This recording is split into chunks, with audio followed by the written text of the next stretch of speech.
A bombshell new lawsuit that involves Sean Diddy Combs, but isn't against the disgraced music mogul, as Diddy is listening to closing arguments in his sex trafficking and racketeering trial in federal court in New York. His son, Justin, has been hit with a lawsuit by a woman who claims that he lured her to Los Angeles to be raped by multiple men, including his dad, Sean Diddy Combs. Now, this isn't the first time that Justin has been named in a lawsuit with his famous father. The killing of Tupac, both in 1996 and the attempted murder in 1994. And a lot of people, I'm sure, watching believe that Combs, had something to do with that. Come shove me. I'm not no fucking child. Free Diddy! Free Diddy! We love you! Free Diddy! Free Diddy! We love you!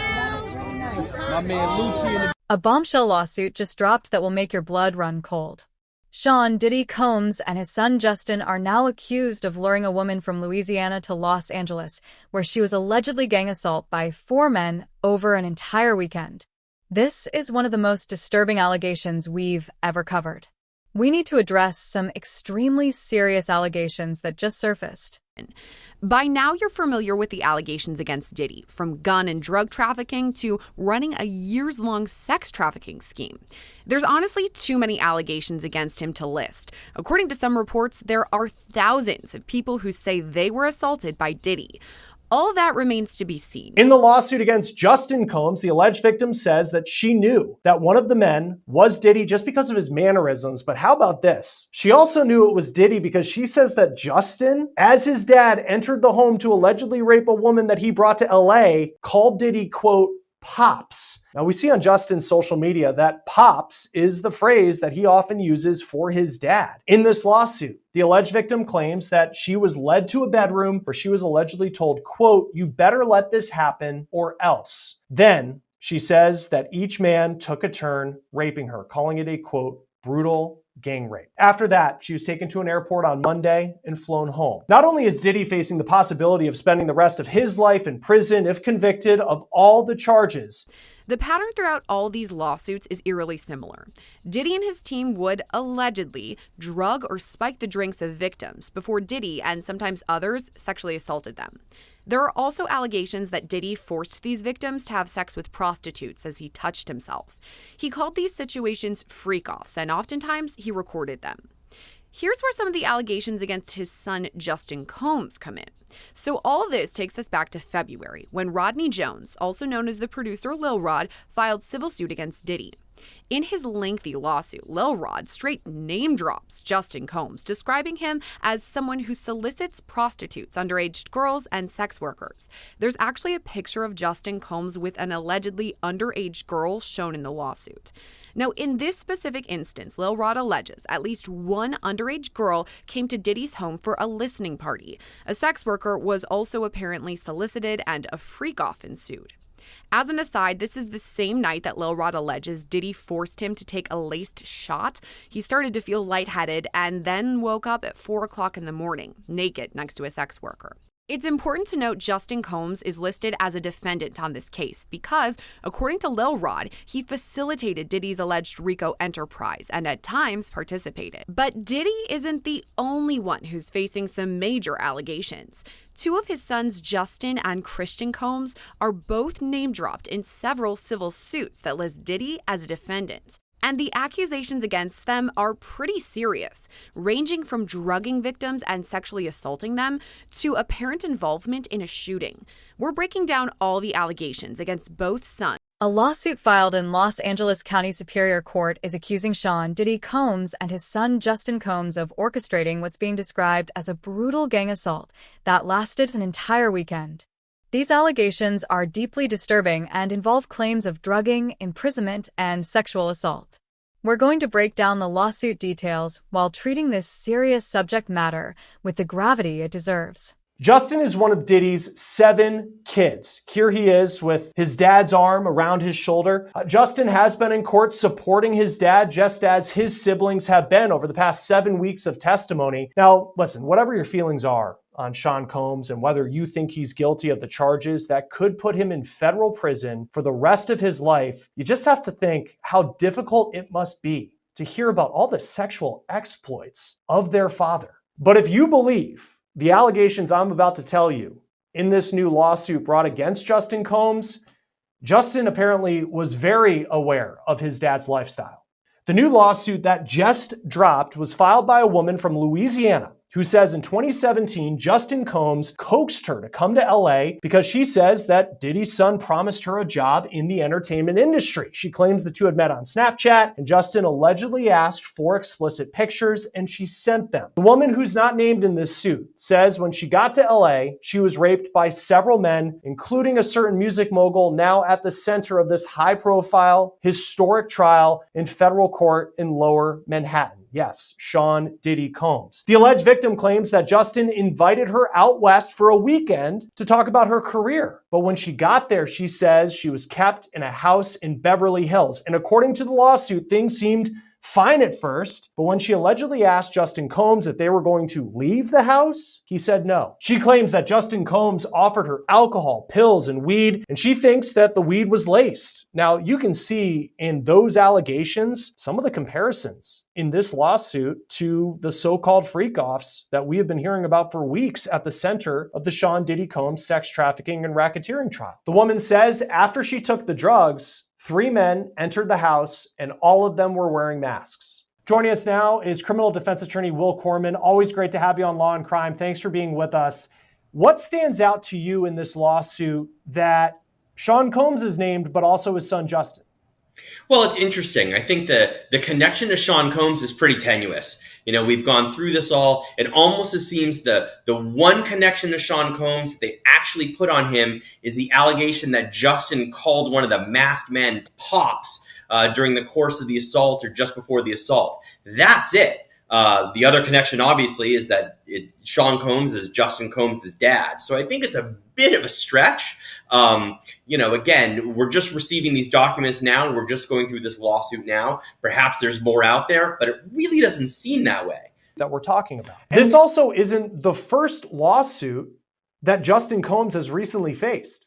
Justin was named in a suit brought by music producer Rodney Jones, who goes by Little Rod. Rod claims that Diddy coerced him into sexual acts, and you can see the suit also names Justin Combs and accused Justin of covering up a shooting in 2022 at Little Rod's studio in LA with his dad. In May, a judge did dismiss Justin from Little Rod's lawsuit, so he is no longer facing those allegations. As for the lawsuit filed in the hours before his dad's attorneys were to make closing arguments, E! News reports that Diddy's attorneys have denied the allegations, but it's unclear what Justin's response is at the time of this recording.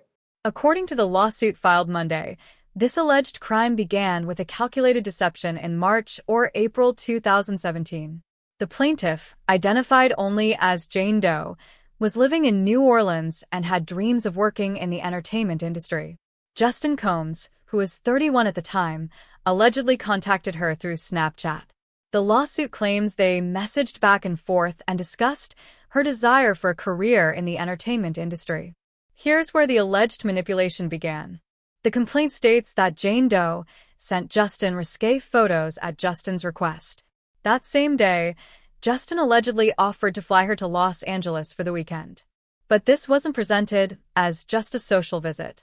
According to the lawsuit, Justin told her that the trip to Los Angeles would be helpful for her potential career and he would get her a position with remote TV in Atlanta through his and his father's connections.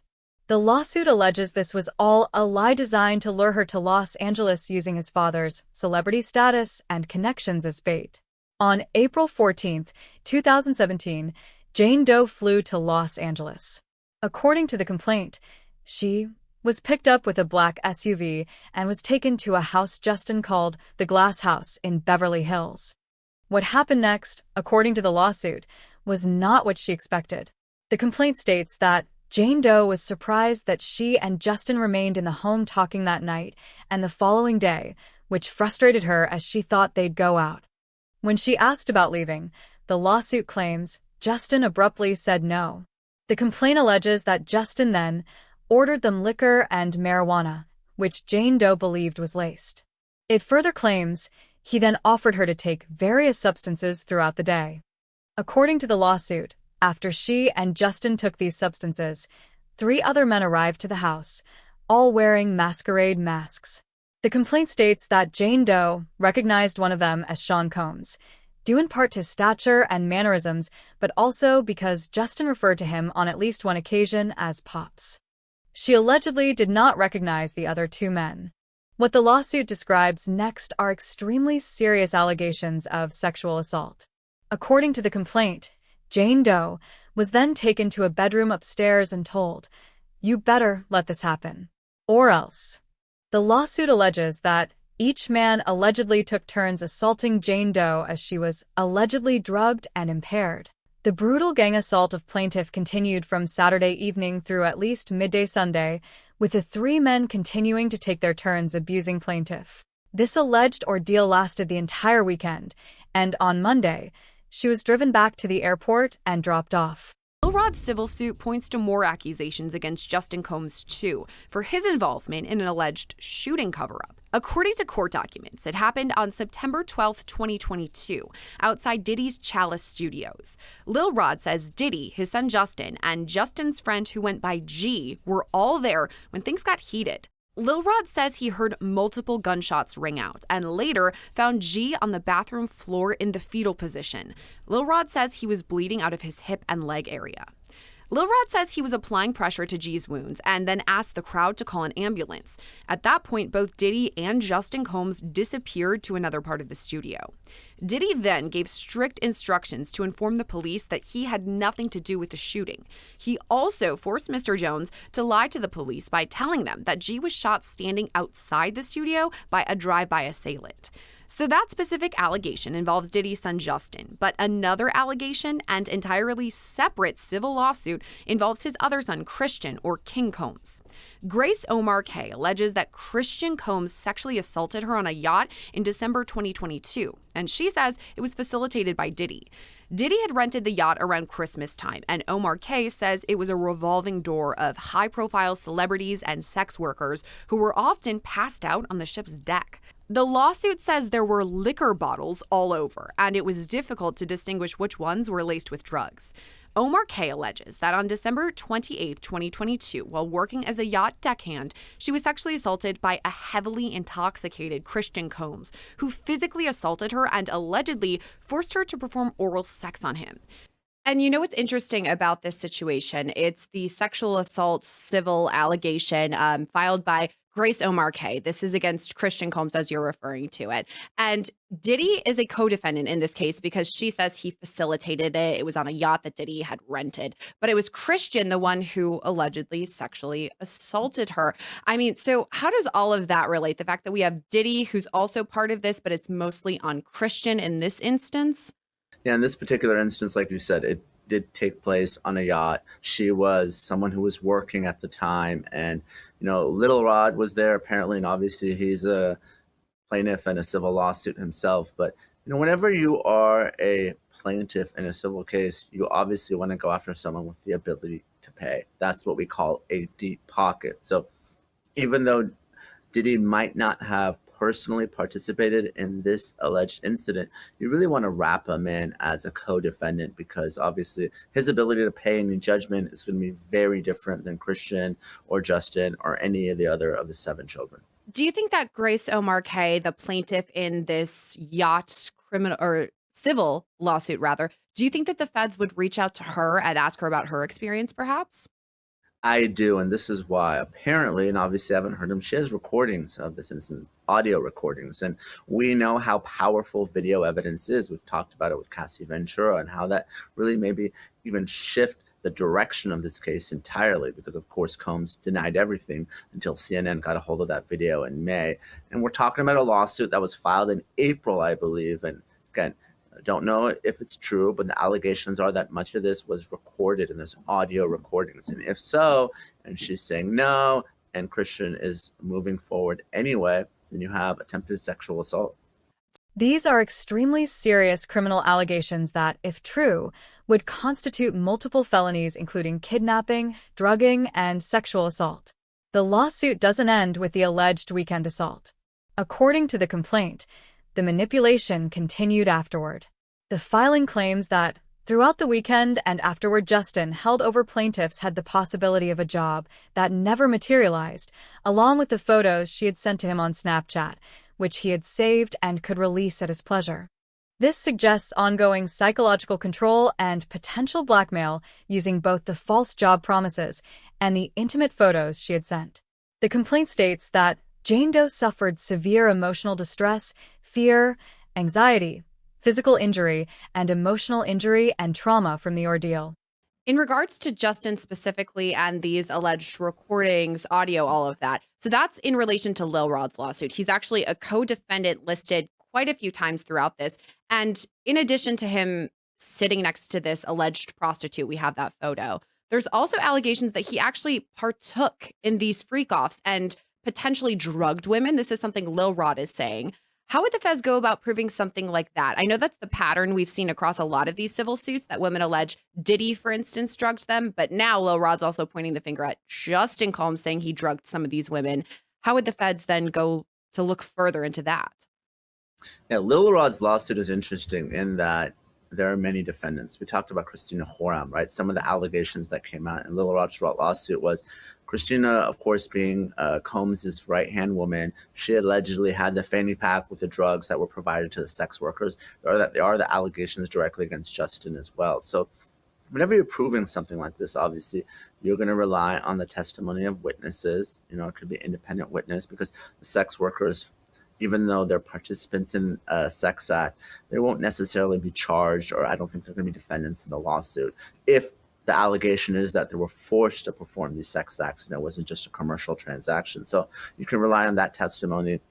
Obviously, Lil Rod himself, but he's a plaintiff, so his testimony may be biased, may be true, but it's certainly something that you would want more of if you are a prosecutor.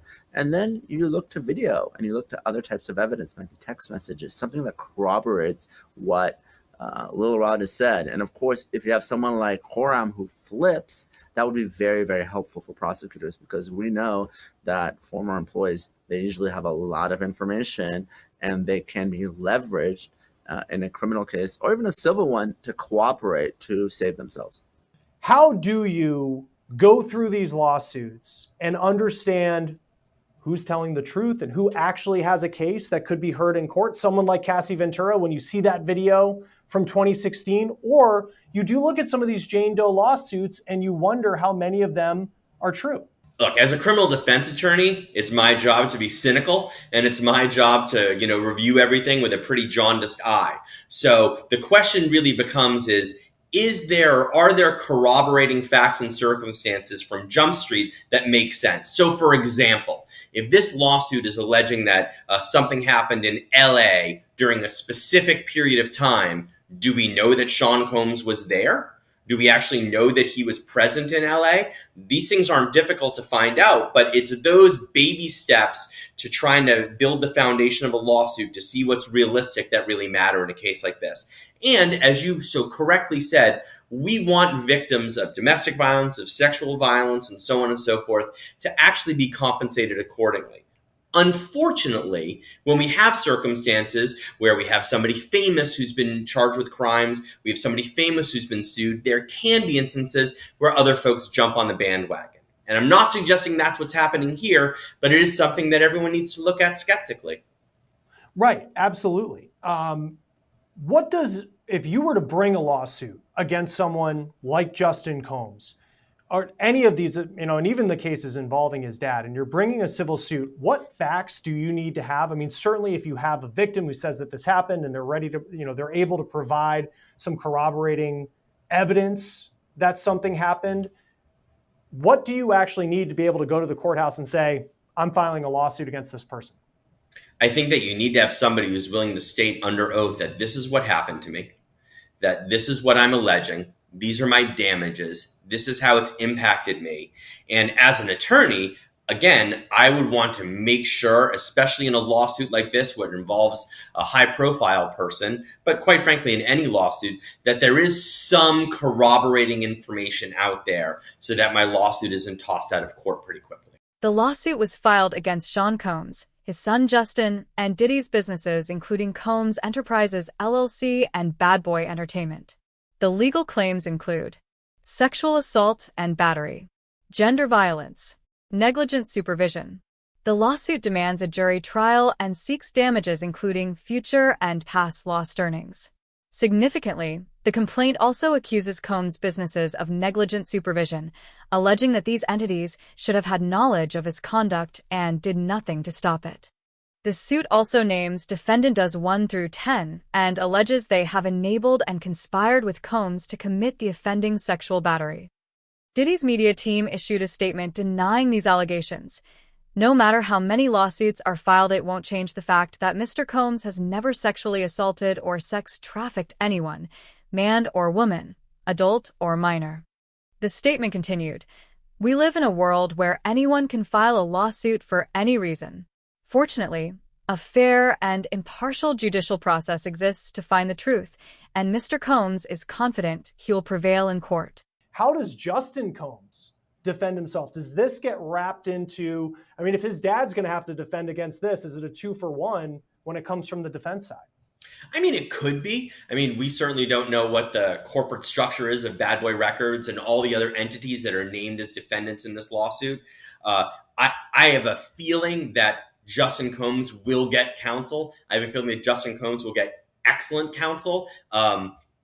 How it gets paid for is probably something we'll never know, but it's not as if he's going to be flipping through Google looking for a lawyer to represent him on this. Yeah, what do you make of that? Obviously, they're supporting their father, as you've discussed. They were actually in the courtroom supporting him, as you said, blowing kisses, all of that. But then there's also headlines, photos, videos of Christian Combs, who's been out partying after all this. People are obviously clamoring at any sort of Diddy news. But do these two have to kind of keep in mind that the focus is going to be on them? They are being watched, I mean, in relation to what their dad was doing, but also their allegations against them. I mean, is this something they should be keeping in mind, their public image?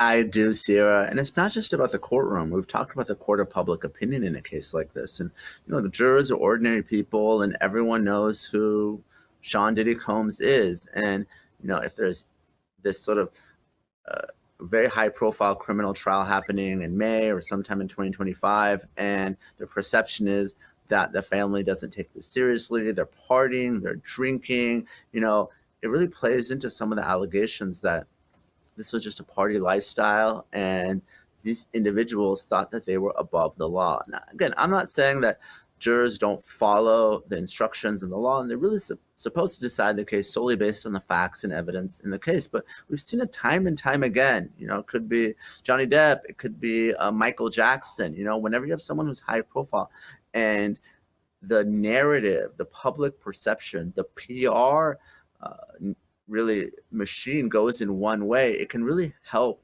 shape the opinions in the courtroom as well. However, Combs' legal team hasn't yet filed a formal response to this specific lawsuit in court. Meanwhile, Tony Busby, the attorney representing Jane Doe, stated, "We are proud of our client for having the courage to step forward and be heard. The details of the lawsuit speak for themselves. We will see that justice is done." The timing of this lawsuit is significant. It was filed just as closing arguments were underway in Diddy's federal sex trafficking and racketeering trial in New York.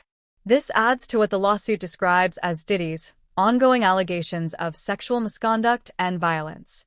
The complaint states, "The conduct described herein is strikingly similar to how the defendant Sean Combs and his entourage conducted themselves for many years, and it appears that Combs's penchant for sexual assault is shared by his son."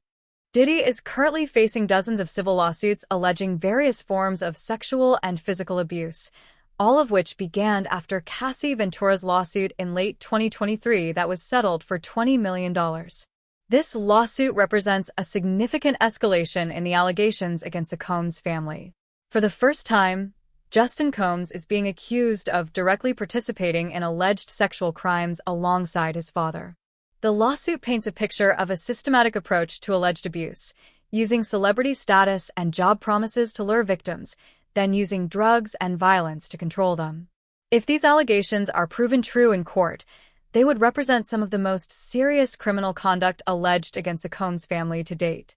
The legal process will ultimately determine the truth of these allegations.